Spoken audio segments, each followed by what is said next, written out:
All right, welcome to this explainer.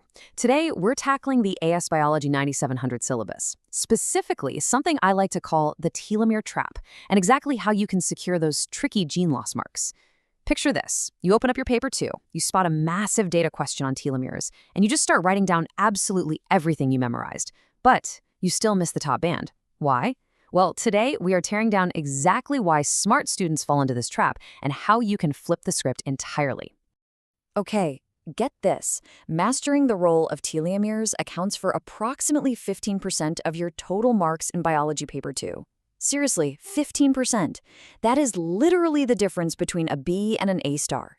It's an absolutely crucial, heavy-hitting cornerstone of the exam, and yet, examiners report that candidates mishandle it year after year. So we really have to ask ourselves, are you losing easy marks? The reality is, ordinary rote memorization completely fails you here. You can't just recite a textbook definition of a telomere and expect full credit. No way. Cambridge prioritizes analytical depth over superficial breadth. They want to see logical, structured reasoning. They want to see you transfer your conceptual understanding to completely unfamiliar contexts, like, say, a novel dataset on stem cell aging. If your revision strategy is just passively reading the textbook, you're basically leaving your grade to chance. Now, what's really interesting here is this brutal truth straight from the Cambridge Principal Examiner report. They say the classic mistake is providing generic answers not specific to the question context. See, when they give you a scenario about telomerase in a specific tumor cell line, they do not want a generic essay on chromosome ends. They want every single point linked back to that exact tumor cell line scenario. Let's break down the top 3 fatal errors students make, straight from the examiners themselves.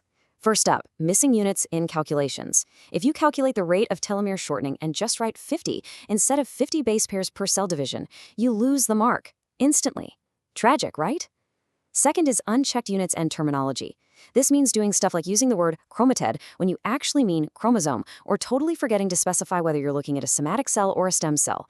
And third, like we just talked about, generic answers lacking specific context. Guys, these are easy marks just slipping right through your fingers in the heat of the exam.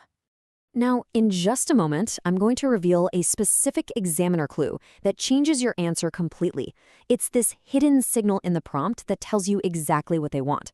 But first, you need the framework that makes that clue incredibly obvious, because without this framework, that clue is just going to look like extra words on the page. Okay, let's dive into this. We call this the method mark strategy. You have to remember, marks in Cambridge biology aren't just for the final answer, they're awarded for the process.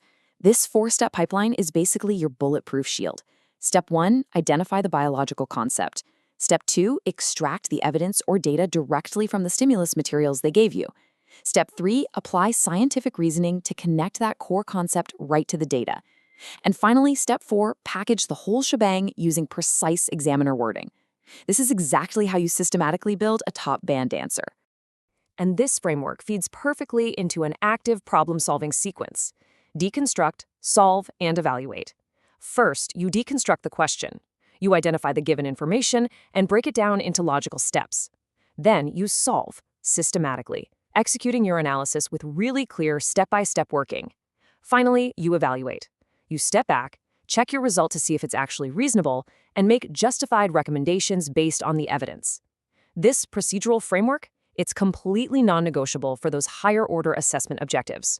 Now, a massive part of solving and evaluating involves statistical analysis, especially when you're trying to interpret really complex telomere data. You have got to select the right tool from your analytical toolkit. Think of it strategically. If the exam asks you to compare the average telomere length between 2 different age groups, boom, you use a t-test because you're comparing means. What about categorical genetic inheritance data? That's chi-squared. Exploring the relationship between stress levels and telomere degradation over time, you'll need a correlation test. Selecting the wrong test here means your entire scientific reasoning just completely collapses. All right, I want you to pause for a second and prepare yourself. We're going to look at a simulated, high-stakes exam answer about telomere shortening. Based on that framework and the examiner warnings we literally just covered, I want you to actively look for the fatal mistake. Imagine you're the Cambridge examiner sitting there with a red pen. Ready? And this brilliantly illustrates exactly what we've been talking about. Take a look at the flawed answer first. It says, telomeres get shorter every time the cell divides, which causes aging. The data shows they got shorter. Okay, generic reasoning, 0 units, absolutely no context. That gets 0 method marks. Now look at the top band answer. In cell line B, telomere length decreased from 10,000 to 8,000 base pairs over 50 divisions. This loss of terminal DNA prevents the loss of essential coding genes during the end replication problem. Do you notice the difference there? It has specific context, exact data extraction, and, crucially, it names the actual biological mechanism, the end replication problem. As linear DNA replicates, the very ends just can't be fully copied, meaning telomeres naturally sacrifice themselves to protect your vital genes. Combining that core biological concept with precise data extraction is exactly how you secure those marks. So the crucial point to take away here is that top-scoring candidates don't just list facts. When a question asks for a comparative analysis of, let's say, telomerase activity in cancer cells versus normal somatic cells, you must identify similarities and differences. You've got to use comparative connectives like whereas or in contrast. You have to support each comparison with extracted evidence, and crucially, draw conclusions about their relative importance. This evaluative thinking, where you're actively questioning assumptions and considering different perspectives, that's the secret sauce that pushes you right into the highest mark band. It's time to completely shift your mindset. You are no longer just a student memorizing biology. You are a data analyst. You extract data, you execute with clear notation, and you present with correct terminology.